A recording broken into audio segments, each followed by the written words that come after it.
Hello and welcome back to the Fantasy Playmakers. What's up, guys? So every week I've been switching up the videos on Thursday and Friday, and so I was kind of thinking through what topics I was going to cover on these days. I ended up deciding going with playoff strength of schedule. I know strength of schedule is something that's heavily debated in the fantasy community, just in terms of when you really want to start looking at it. I remember seeing comments, prior to the season even starting of people saying they weren't going to be drafting, certain players because their playoff strength of schedule was too hard. They'd be like, why is this guy so high when he plays X team, X team, X team in the playoffs, week 16, 17. And to me, thinking about it that early is crazy because we just have no idea how this season is going to play out. A defense may be number one coming into the season, and then you look at them, week 8, week 10, they've suffered a few injuries, and now they're like a mid to bottom tier unit. So I think preseason is just way too early to be looking at something so long term. But I think, right now we're going into week 10, basically over halfway through the season. I think now is kind of an appropriate time to start kind of peaking at that playoff strength of schedule, looking at weeks 15, 16, 17. I imagine for most of your leagues, that is what is going to be the playoffs. Some of you guys may have playoffs in week 18. I would highly recommend against that, just because then you're going to have players on playoff teams just sitting out or being limited. And so it's really just not a real representation of your teams and your players. But I definitely think this is just something we should start to look at because maybe you're a top team, you're sitting there at 9-0, 8-1, 7-2, and you feel like you can already kind of make some moves to set yourself up to win those playoff games. If you already feel confident that you're going to make the playoffs, then I think it would definitely be advantageous to just have an idea of what players are going to boom or bust come playoff time. And so in today's specific video, I'm going to be going through players who have very easy playoff schedules. So these are guys who could be league winners for you. And then tomorrow's video on Friday, I'm going to go through players who have really tough schedules. And so even if they're top players, you may just want to trade them away for a player of kind of equal value, but someone who may have an easier schedule. And so I'm going to start it off at the quarterback position with Aaron Rodgers from the Green Bay Packers. You can see on the chart here, I have weeks 15, 16, 17, and 18. When I was kind of going through these lists, I really only focused on weeks 15 through 17, because like I mentioned, you probably shouldn't be playing in leagues with playoffs that start in week 18, but I did just put it here for reference if you are in one of those leagues. So week 15, A-Rod goes up against Baltimore, which has really just been a funnel for passing yards.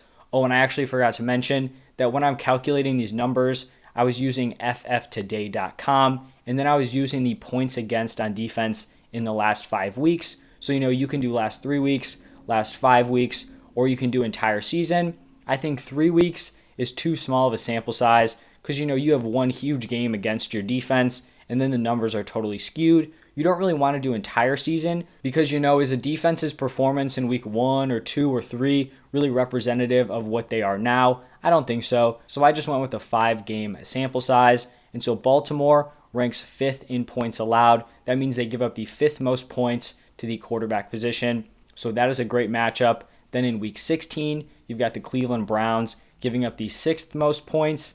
Then week 17, Minnesota Vikings, 9th most points. So really, these are just great matchups across the board. And then even here in week 18, you have the Lions giving up the 10th most points. So this is just a fantastic schedule for Aaron Rodgers. And I'm not going to talk about Devonta Adams, but obviously it's going to be a great schedule for Devonta as well. It's just probably going to be very, very tough to trade for him. And now let's shift over to the running back position. And I'm going to start it off with David Montgomery. If you guys remember last season, David Montgomery was an absolute league winner down the stretch. If you had David Montgomery on your team or acquired him at the deadline, your team was probably rolling through the playoffs because he just dominated towards the end of the season. If I recall correctly, it was Montgomery and Jonathan Taylor were the two players who just absolutely blew the expectations out of the water. And Montgomery could do that once again. He just has returned from injury. We saw him play Monday night. He basically reclaimed his entire role. I kind of thought they may limit him, with Khalil Herbert playing well.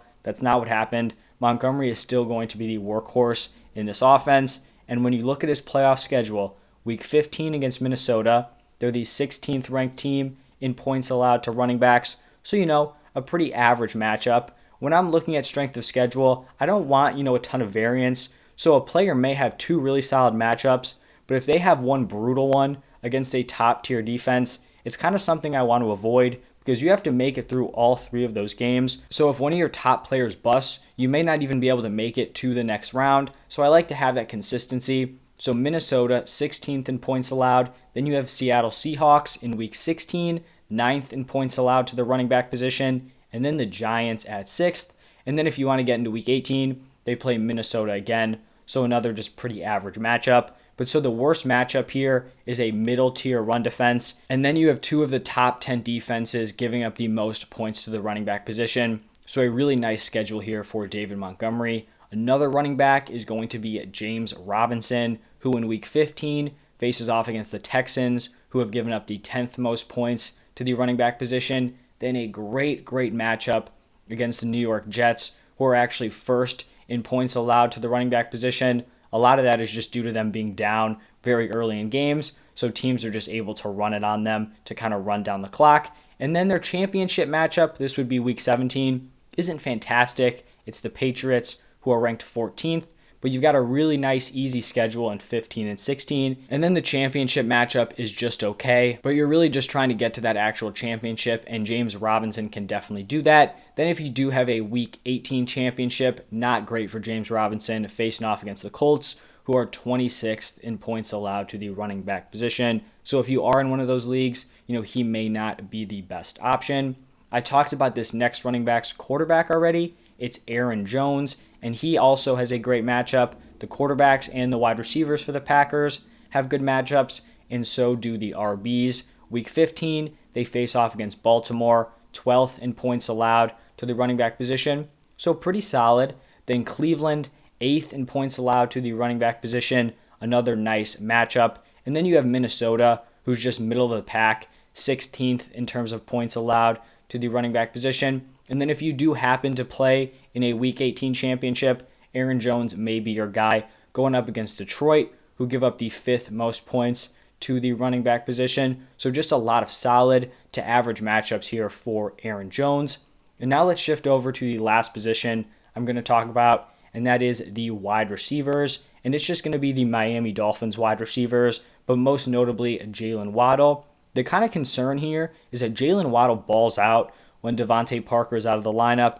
Obviously, Will Fuller has missed a ton of games, but the issue is that when Devonta Parker is back in, they kind of get into a committee here, and you can't trust him as much. But I do think if you're trying to take advantage of these Dolphins matchups, Jaylen Waddle would probably be the wide receiver you should be going after, because they play the Jets, who give up the 10th most points to wide receivers, and then two just amazing matchups back-to-back, hypothetically in the semifinal, and then the finals. The Saints, who have given up the 2nd most points to wide receivers, and then the Titans, who have given up the 4th most points. So just two amazing matchups. And then even week 18, really just a stretch of 4 games here against the Patriots, who have given up the 9th most points. So out of all the players I talked about, this is probably the easiest matchup relative to position for these Miami Dolphins wide receivers. And then there's going to be one more player I'm talking about, and that is Devonta Smith from the Eagles. He's really the only wide receiver you'd be interested in on this Eagles team. And the reason why he's on here is because they get the Washington football team secondary twice in the playoffs. Week 15, they face off against Washington, who are ranked 5th in points allowed to the wide receiver position. Then they have an average matchup against the Giants, ranked 13th in week 16. And then for the fantasy championships, Washington again, like I mentioned, ranked 5th. So two really nice matchups mixed in there. And then week 18, Dallas, just an average matchup, 19th in points allowed.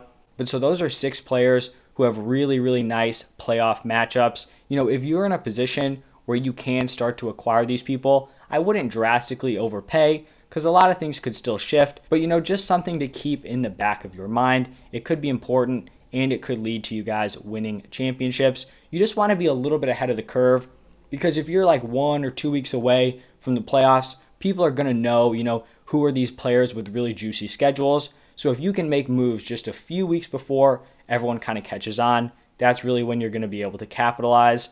But that is going to wrap it up for this video. Make sure you guys come back tomorrow for the players who have the worst schedules in the playoffs. That's going to be just as important because those are going to be the players that you probably want to get off of your teams. But thank you guys for stopping by. If you enjoyed the content, hit that like button and subscribe to the channel. But thank you again, and I'll see you next time.